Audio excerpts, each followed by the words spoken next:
BJP को संविधान हटाना है, यह 100% सच है, लेकिन कांग्रेस को संविधान बचाना है, यह भी उतना सच नहीं है, क्योंकि मेरे पास उसके सबूत है। जय भीम, नमो बुद्धाय। 2024 पार्लियामेंट की इलेक्शंस हम सभी लोगों ने देखी। ये इलेक्शंस पूरी तरह से कॉन्सेंट्रेटेड थी संविधान को लेकर। एक पार्टी बीजेपी कह रही थी कि हम संविधान हटाने जाने वाले हैं, और संविधान हटाने के लिए 400 पार का नारा उन्होंने दिया था। दूसरी पार्टी कांग्रेस कह रही थी कि हम संविधान बचाने की लड़ाई कर रहे हैं, और संविधान बचाने के लिए हमें ज्यादा से ज्यादा वोट दीजिएगा। एक तरफ एक पार्टी कह रही थी कि संविधान हटाएंगे, दूसरी पार्टी कह रही थी कि संविधान बचाएंगे। अब बीजेपी हारने के बाद वो कह रहे कि कांग्रेस ने एक फेक नैरेटिव तैयार किया कि हम संविधान हटाने वाले हैं, जबकि खुद आनंद हेगड़े ये कह रहे थे कि 400 पार जाना है क्योंकि संविधान हटाना है। महाराष्ट्र की पंकजा मुंडे कह रहे थे कि हमें संसद में ज्यादा से ज्यादा संख्या में जाना है ताकि हम संविधान हटा सके। खुद नरेंद्र मोदी ने संसद में ये खड़े रहकर स्पीच दिया है कि 400 नहीं तो हम 370 तो ला ही रहे ताकि हम संविधान हटा सके। तो ये फेक नैरेटिव है, ये बीजेपी बोल नहीं सकती। हां, लेकिन फेक नैरेटिव है। फेक नैरेटिव ये है कि कांग्रेस जो कह रही थी कि हम संविधान बचाने के लिए जाने वाले हैं, ये फेक नैरेटिव है। बीजेपी को संविधान हटाना है, ये 100% सच है, लेकिन कांग्रेस को संविधान बचाना है, ये भी उतना सच नहीं है, क्योंकि मेरे पास उसके सबूत है। ये 2 दिन पहले भारत के संसद में कानून बनने जा रहा है, one nation one election. Government considering 3 bills to implement one nation one election plan. Bharat सरकार इस देश में वन नेशन वन इलेक्शन लाने जा रही है, और इसके लिए उनको भारत के संविधान में 3 मेजर अमेंडमेंट्स करने हैं, जिसकी परमिशन संसद में दी गई है। Article 82, article 83 and article 327।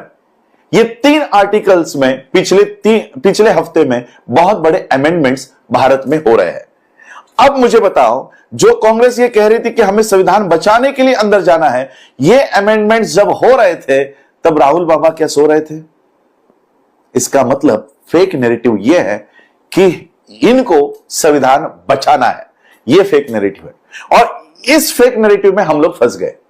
Bharat के लोग, महाराष्ट्र के लोग फंस गए। महाराष्ट्र का उदाहरण देना चाहूंगा। 2024 में एमवीए के अगेंस्ट जो वीवीए खड़ी थी प्रकाश अंबेडकर जी के नेतृत्व में, इनके 50 लाख वोट्स पे से ये 10 लाख वोट्स पे आ गए। इसका मतलब 40 लाख वोट्स ये उद्धव, शरद पवार और राहुल गांधी इनको पड़े हैं। इसका मतलब है 40 लाख वोट्स हमारे चले गए संविधान बचाने की दुहाई के लिए। लेकिन अब जब संविधान सही में खतरे में है तो ये आवाज तक नहीं उठा रहे। बहन जी के भी वोट्स शिफ्ट हो गए। इसमें दोष कहीं ना कहीं हमारा भी है। हमारे इन नेताओं ने क्रेडिबिलिटी अपनी लॉस्ट कर दी है। इनका विश्वास कहीं ना कहीं समाज का विश्वास उठ गया है इन पे से, और इसलिए ये वोट्स जा रहे हैं। और इसलिए मैं आज फिर से हमारे समाज के वोट्स हमारे ही पार्टी में आए, ना इस इंडी ना एमवीए के लिए जाए, और हमारे वोट्स का रिप्रेजेंटेशन में तब्दील हो। इसके लिए आज मैं बाबा साहब के रिपब्लिकन पार्टी ऑफ इंडिया को फिर से रिवाइव करके इस पॉलिटिकल मूवमेंट को अपने हाथ में लेने की मुहिम कर रहा हूं। जो विश्वास अपने बहन जी पे दिखाया, मेरे चाचा जी पे दिखाया, मैं चाहता हूं कि यह विश्वास एक बार आप मेरे पे दिखाए।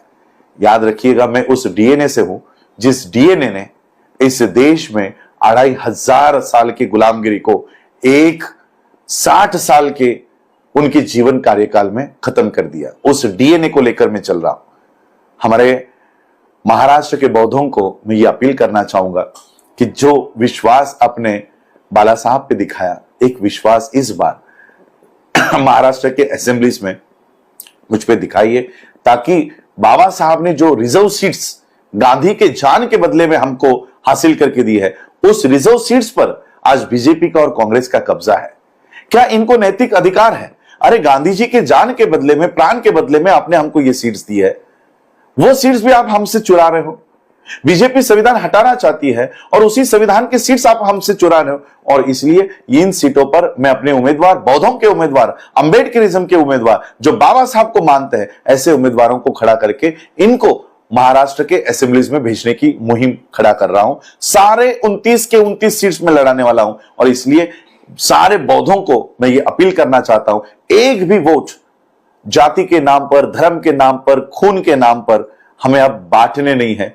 जो विश्वास ऑलरेडी जिन्होंने गंवा दिया है, फिर से वो अगर विश्वास हासिल करके हमारे वोट खत्म करना चाहते हैं तो इसको हमको कहीं ना कहीं रोकना होगा। आपका एक एक वोट आपके प्रतिनिधि को चुनने के लिए डालना चाहिए, ना कि किसी और को जितवाने के लिए।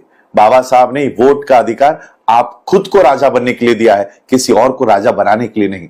इस वोट का अधिकार का इस्तेमाल ठीक से कीजिएगा। इतना ही कहना चाहता हूं, बस इतना ही अपील करता हूं। जय भीम, नमो बुद्धाय, जय भारत, जय संविधान।